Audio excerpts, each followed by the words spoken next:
अब next exercise में आपको फर्स्ट क्वेश्चन है कि हमें रेशनल नंबर्स को देख करके, जैसे अगर लिखा हुआ 55/20 या फिर 25/30, इस वजह से वैल्यू लिखी हुई है, तो इनको देख करके आइडेंटिफाई करना है कि ये टर्मिनेटिंग है या फिर नॉन टर्मिनेटिंग है। टर्मिनेटिंग किसे कहते हैं? जिसका डेसिमल के बाद कोई स्टॉप हो जाते हैं डेसिमल उनके नंबर्स आना, और यहाँ रिमाइंडर्स नहीं आते।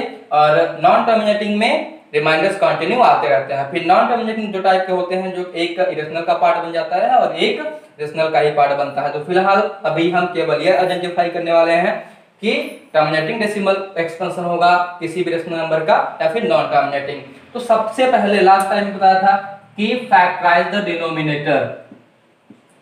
ओके, फैक्टराइज द डिनोमिनेटर, आप डिनोमिनेटर को फैक्टराइज कर देंगे एंड स्पेशली प्राइम फैक्टराइजेशन करना है। फैक्टराइज तो किसी भी तरह कर सकते हैं, लेकिन हमें प्राइम फैक्टराइज करना है। 20 को हम फैक्टराइज किए, 20 डिवाइड हो जाएगा 2, फिर 10 आएगा, फिर 2 या 5 आएगा, फिर 5 से डिवाइड किए 1 आएगा। तो यहां लिख सकते हैं 55/2 मल्टीप्लाई 2 मल्टीप्लाई 5 और इक्वल्स टू 5 1 जा 5 11 टाइम्स इक्वल 11/2 स्क्वायर। ओके, तो ये किस फॉर्म में इसका डिनोमिनेटर 2 पावर m, मींस इसमें 2 है, 2 के अलावा कुछ भी नहीं है, इसीलिए ये क्या है? टर्मिनेटिंग इसका डेसिमल एक्सपेंशन होगा। जैसे कि मैं आपको पिछले दिन बताया था, अगर 2 power m multiply 5 power n हो, मींस कई 2 हो, कई 5 हो, या सिंगल 2 हो, या फिर केवल 5 हो, तो इस तरह के डेसिमल एक्सपेंशंस टर्मिनेटिंग होते हैं। अब हम दूसरे को देख लेते हैं, 25/30। तो 30 का प्राइम फैक्टराइज क्या होगा? 30 के प्राइम फैक्टराइजेशन में हम कंप्लीट करते हैं। 30 किससे डिवाइड होगा? 2 से डिवाइड हुआ, यहाँ 15 आया, फिर 3 से डिवाइड हुआ, यहाँ 5 आया, 5 से डिवाइड हुआ 1 आया। तो हम इसे लिख सकते हैं 25/2 मल्टीप्लाई 3 मल्टीप्लाई 5। यहाँ भी डिवाइड हो जाएगा, अगर डिवाइड ना होगा तो हम न डिवाइड करते। 25 आज 25, we get 5/2 मल्टीप्लाई 3। अब इसको देखिए, यहाँ पर जैसे कि मैं बता चुका हूं, केवल 2 या 5 होना चाहिए, यहाँ पर 2 भी है, बट डिनोमिनेटर में 3 भी आ गया है, इसलिए इसका डेसिमल एक्सपेंशन नॉन टर्मिनेटिंग होगा। ओके, तो इस तरह से हम आइडेंटिफाई कर सकते हैं केवल देख करके कि कोई किसी भी रेशनल नंबर का डेसिमल एक्सपेंशन टर्मिनेटिंग होगा या फिर नॉन टर्मिनेटिंग होगा। Friend, this is second question. ये क्वेश्चन में दिया हुआ है कि अगर 1/7 की वैल्यू 142857 रिपीटिंग हो, मींस ये रेशनल नंबर है, तो आपको 2/7, 3/7 एंड 4/7 दैट इज इन सब की वैल्यू फाइंड करनी है। तो किस तरह से आप फाइंड करेंगे? सबसे पहले एक कंप्लीट करिएगा कि 2/7 equal, we can write this as 2 multiply 1/7. Okay, 2 multiply 1/7 and equals 2 multiply 1/7 की वैल्यू क्या है? अपने पास क्वेश्चन में दी हुई है 0.142857 रिपीटिंग। अब इसका 2 से मल्टीप्लाई कर दीजिए, equals you get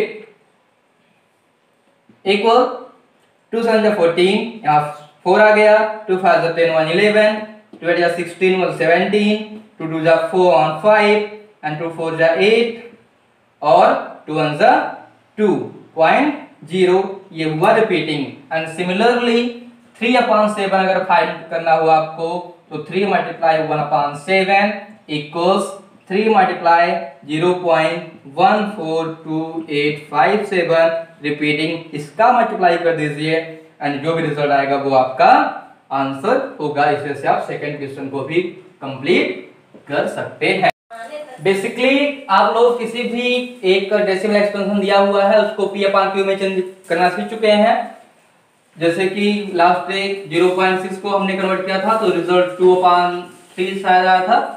और इसी तरह से अगर आपके पास 0.001 रिपीटिंग है, तो यहाँ हम चेक करेंगे कितने डिजिट रिपीट हो रहे हैं। जैसे यहाँ पे 3 डिजिट रिपीट हो रहे हैं, तो हम क्या करेंगे, दोनों ही साइड्स 1000 का मल्टीप्लाई करेंगे और कंप्लीट करेंगे। यहाँ पर हम देख रहे हैं क्वेश्चन में इस क्वेश्चन में केवल एक डिजिट रिपीट हो रहा है डेसिमल के बाद, एक डिजिट रिपीट नहीं हो रहा है। तो हम सबसे पहले क्या करेंगे, इक्वल्स हम इसे लिखेंगे, suppose that this is equal to 0.47 repeating, और हम सबसे पहले 10 का मल्टीप्लाई कर लेंगे, 4 को डेसिमल के लेफ्ट साइड पहुंचाएंगे।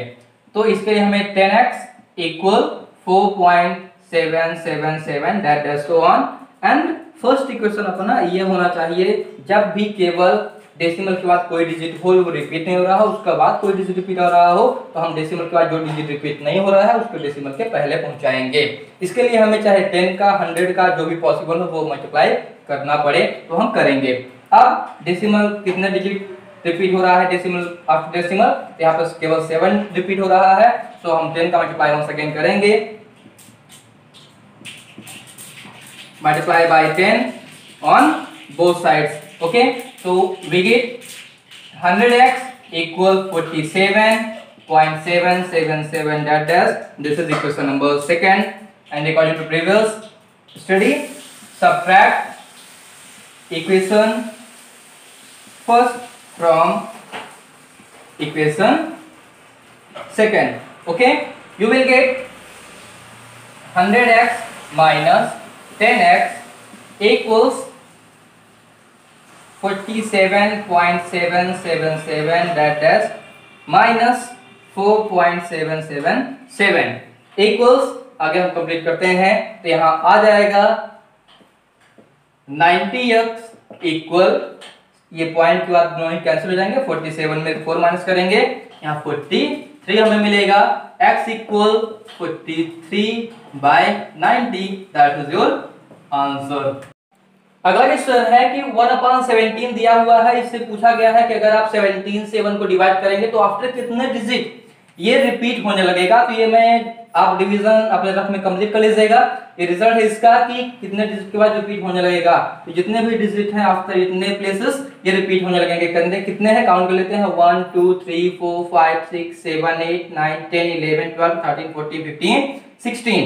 तो after 16 digits they are repeated.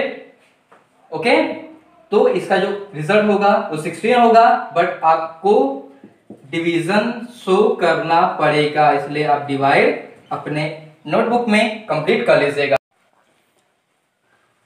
Rational और इरेशनल को क्लासिफाई करने भी आना चाहिए। तो जैसे यहाँ पे √3 है, तो मैं बताया हूं कि अगर कोई भी नॉन परफेक्ट स्क्वायर नंबर का अगर हम स्क्वायर रूट निकालते हैं तो वो क्या होगा, इरेशनल ही होगा, क्योंकि इसका decimal expansion non terminating and non recurring आने वाला है, इसलिए ये क्या होगा, ये इरेशनल होगा। यहाँ पर हम देख रहे हैं इसमें रूट लगा हुआ है, लेकिन 169 रूट की वैल्यू क्या होती है, square root of 169 is 13, so this is rational number. यहाँ पर ये चीजें हमें चेक करनी होंगी। इसकी तरफ हम चलते हैं तो 7.37947 एंड आगे कहाँ जाके रिपीट हो रहा है, कहाँ जाके स्टॉप होगा, ये कुछ भी नहीं है। यहाँ पे देखिए जेड लगा हुआ, मतलब स्टॉप नहीं होने वाला है। तो this is irrational number. Okay, and 3.147 ये देखिए आगे लिखा हुआ है, तो ये 3 डिजिट रिपीट कंटिन्यू हो रहे हैं, इसलिए ये क्या है, रेशनल है। और 98.0100110011000 इससे लिखा हुआ है, तो ये भी क्या है, इरेशनल नंबर है। तो इस तरह से हम रेशनल और इरेशनल को क्लासिफाई कर सकते हैं। डेसिमल एक्सपेंशन में डेसिमल के बाद अगर डिजिट्स रिपीट हो रहे हैं तो डेफिनेटली वो रेशनल नंबर होगा। अगर रेगुलर इंटरवल के बाद रिपीट हो रहे हैं तो रेशनल होगा। अगर डेसिमल के बाद रिपीट नहीं हो रहे हैं या फिर भले ही वो न आए, जैसे कि ये है 7.37947 एंड आगे कुछ भी पॉसिबल नहीं है, कुछ भी नहीं दिया हुआ है कि आगे से आएगा, तो ये इरेशनल की कैटेगरी में चला जाएगा। ओके, इसके लिए कोई भी कंफ्यूजन नहीं होनी चाहिए। ओके।